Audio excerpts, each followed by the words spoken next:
নমস্কার বন্ধুরা, পম্পার কিচেনে আপনাদের সকলকে স্বাগত। আজ আমি আপনাদের সাথে একটা দুর্দান্ত স্বাদের মিষ্টির রেসিপি শেয়ার করব। এই মিষ্টিটা কম বেশি আমরা সবাই খেতে ভীষণই পছন্দ করি। থাম্বনেলটা দেখেই বুঝতে পারছেন, আজ বানাবো সীতাভোগ মিষ্টি। এই মিষ্টিটা বানাতে আমি কোনো রকম ছানা, ময়দা বা সুজির ব্যবহার করব না। একদম ইউনিক একটা উপকরণ দিয়ে এই মিষ্টিটা বানাবো। আশা করছি আপনাদের ভীষণ ভালো লাগবে। আর যখনই মিষ্টি খেতে ইচ্ছা করবে, খুব কম সময়ে আমার মতো ঝটপট এই মিষ্টিটা বানিয়ে নিতে পারেন। এটা দেখতে তো সুন্দর হয়, আর খেয়ে বুঝতেই পারবেন না এটা কি দিয়ে বানানো। তাহলে চলুন আজকের একদম ইউনিক পদ্ধতিতে সীতাভোগের মিষ্টির রেসিপিটা দেখে নেওয়া যাক। আজকে সীতাভোগ মিষ্টি বানানোর জন্য দেখুন এখানে আমি চাল নিয়েছি। এখানে কোনো রকম আটা, ময়দা, সুজি কিংবা এখানে কোনো রকম ছানাও ব্যবহার করব না। এই 200 গ্রাম আমি চাল নিয়েছি। এই চালটা দেখে বুঝতেই পারছেন এটা কিন্তু নর্মাল যে চাল আমরা ভাত খাই সেই চাল নয়, এটা নিয়েছি বাসমতি চাল। এই বাসমতি চালের ক্ষীরে সীতাভোগ বানালে কিন্তু আপনারা বুঝতেই পারবেন না যেটা ছানা দিয়ে বানানো নাকি বাসমতি চাল দিয়ে। দুর্দান্ত খেতে লাগে। যেখানে আমি 200 গ্রাম বাসমতি চাল নিয়েছি। চালটাকে দেখুন আমি খুব ভালোভাবে ধুয়ে নিয়েছি। এবার চালটাকে আমি আধা ঘন্টার জন্য ভিজিয়ে রাখবো। আধা ঘন্টা পর আমি আপনাদের সাথে নেক্সট স্টেপ শেয়ার করব। চালটাকে দেখুন আধা ঘন্টার জন্য আমি ভিজিয়ে রেখে দিয়েছিলাম। দেখুন চালটা কিন্তু বেশ ভালোভাবে ফুলে গেছে, দেখতেই পাচ্ছেন কতটা বড় হয়ে গেছে। তো যাই হোক, চালটাকে এবার আমি খুব ভালোভাবে জল ঝরিয়ে নেব। এবার এই চালটাকে আমি এই ছাঁকনির মধ্যে দিয়ে দেব যাতে খুব ভালোভাবে জল ঝরে যায়। চালটাকে খুব ভালোভাবে জল ঝরিয়ে নিয়েছি। এবার এই পাত্রের মধ্যে চালটাকে আমি নিয়ে নিলাম। এবার এই চালের মধ্যে আমি 1 চামচ ঘি দিয়ে দেব। খুব বেশি নয়, 1 চামচ দিলেই হবে। চাল আর ঘিটাকে এবার খুব ভালোভাবে মেখে নিতে হবে। এইভাবে যদি ঘির সাথে চালটাকে একটু মেখে নেন, তাহলে তো আজকের যে সীতাভোগটা বানাবো সেটা দেখতে একদম ঝরঝরে হবে, খেতেও অপূর্ব হবে। খুব ভালোভাবে চালটাকে আমি ঘি দিয়ে মেখে নিয়েছি। এবার দেখুন গ্যাসটা জ্বেলে দিয়ে একটা কড়া বসিয়ে কড়ার মধ্যে জল দিয়ে দিয়েছি। এই জলের মধ্যে দিয়ে দেবো 4টে লবঙ্গ, 4টে এলাচ আর দারুচিনি স্টিক অল্প করে দিয়ে দেবো, সামান্য পরিমাণে লবণ। এবার জলটাকে আমি একটু বেশ ভালোভাবে গরম করে নেব। জলটা দেখুন ফুটতে শুরু করে দিয়েছে। এবার যে চালটাকে আমি ঘি মাখিয়ে রাখলাম সেটা দিয়ে দেব। এবার চালটাকে আমি খুব ভালোভাবে সিদ্ধ করে নেব। খুব ভালোভাবে বলতে একদম কিন্তু 100% সিদ্ধ হলে যেমন হয় সেইভাবে করলে হবে না। 80 থেকে 85% সিদ্ধ হলে যেমন হয় এটাকে কিন্তু সেইভাবে বানিয়ে নিতে হবে।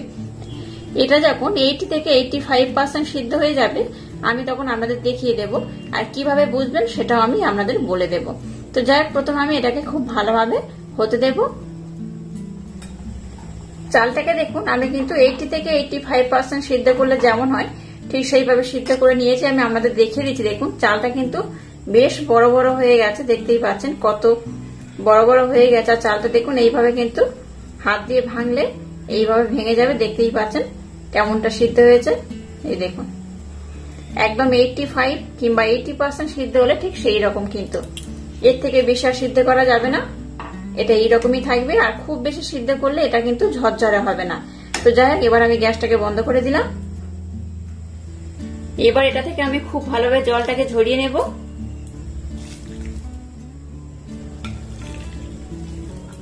এবার খুব ভালোভাবে এটার মধ্যে দিয়ে কিন্তু জলটাকে ঝরিয়ে নিতে হবে। দেখুন কত সুন্দর হয়েছে, একদম ঝরঝরে হয়েছে। চালটাকে ভিজিয়ে রাখার পর অবশ্য ঘি দিয়ে একটু মাখিয়ে নেবেন, তাহলে কিন্তু এটা একদম ঝরঝরে হবে। সীতাভোগ যেমন ঝরঝরে হয় ঠিক সেই রকমই কিন্তু হবে।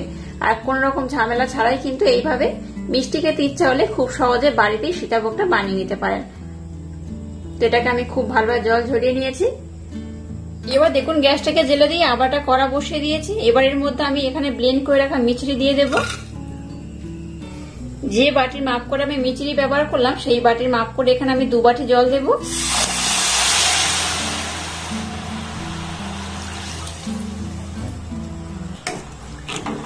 এবার এই মিছরির সাথে জলটাকে একটু ভালোভাবে আমি ফুটিয়ে নেব। আচ্ছা, এখানে অবশ্যই একটা জিনিস খেয়াল রাখবেন, চাল নিয়েছি আমি 200 গ্রাম, সেখানে কিন্তু আমি 150 গ্রামের মতো মিছরি ব্যবহার করলাম। আমরা যদি একটু বেশি মিষ্টি পছন্দ করেন তাহলে কিন্তু মিষ্টির পরিমাণটা একটু বেশি দেবেন। একদম ঘরোয়া ভাবে যেহেতু বানাচ্ছি আমি সেহেতু একটু মিষ্টির পরিমাণটা কম দেব। আপনারা চাইলে কিন্তু মিষ্টির পরিমাণ একটু বেশি দিতে পারেন। আর জল কিন্তু খুব বেশি দেবেন না, যে বাটির মাপ করে মিষ্টিটা হয়েছে সেই বাটির মাপ করে কিন্তু এখানে আমি 2 বাটি জল দিয়েছি। এবার এখানে একটা এলাচ দিয়ে দেব। এবার মিষ্টিটা দিয়ে একটা শিরা আমি বানিয়ে নেব, তবে শিরাটা কিন্তু একটা দুটার হলে যেমন হয় ঠিক সেই রকম হওয়ার দরকার নেই, জাস্ট একটু চিটচিটে ভাব হলেই হবে। আমি আপনাদের দেখিয়ে দেবো শিরাটা কেমন হলে একদম পারফেক্ট আজকের এই সীতাভোগটা রেডি হয়ে যাবে। তো প্রথমে একটু ঘন করে আমি ফুটিয়ে নেব। দেখুন শিরাটাকে কিন্তু আমি একদম রেডি করে নিয়েছি আর দেখিয়ে দিচ্ছি, দেখুন এটা কেমন হলে একদম পারফেক্ট হবে। এই দেখুন একটু চিটচিটে ভাব হবে, একদম কিন্তু একটা দুটার যেরকম হয় ওরকম হবে না, জাস্ট চিটচিটে ভাব হলেই হবে। এবার জল ঝরিয়ে নেওয়া চালটাকে এর মধ্যে আমি দিয়ে দেব। গ্যাসের ফ্লেমটাকে একদম লো রেখে এবার এটাকে কিন্তু ঢাকা দিয়ে দিয়ে খুব ভালোভাবে বানিয়ে নিতে হবে। এই যে শিরাটা আমি ব্যবহার করছি, যেটা আমি মিচড়ির শিরা বানিয়েছি, আমরা চাইলে এখানে চিনি দিয়েও বানাতে পারেন। তো এই যে মিচড়ির শিরাটা বানিয়েছি, শিরাটা কিন্তু এই ভাতটা পুরো অ্যাবজর্ব করে নেবে, একদম ঝরঝরে হয়ে যাবে। এটাকে একরকম বলতে পারেন যে ভাত দিয়ে সীতাভোগ বানানো। তো দারুণ কিন্তু খেতে হয়। অবশ্যই এই চাল দিয়ে আমার মতো একবার হলো সীতাভোগটা বানাবেন, অসম্ভব সুন্দর খেতে হয়। তো যাই হোক, এবার ঢাকা দিয়ে এটাকে আমি খুব ভালোভাবে হতে দেব।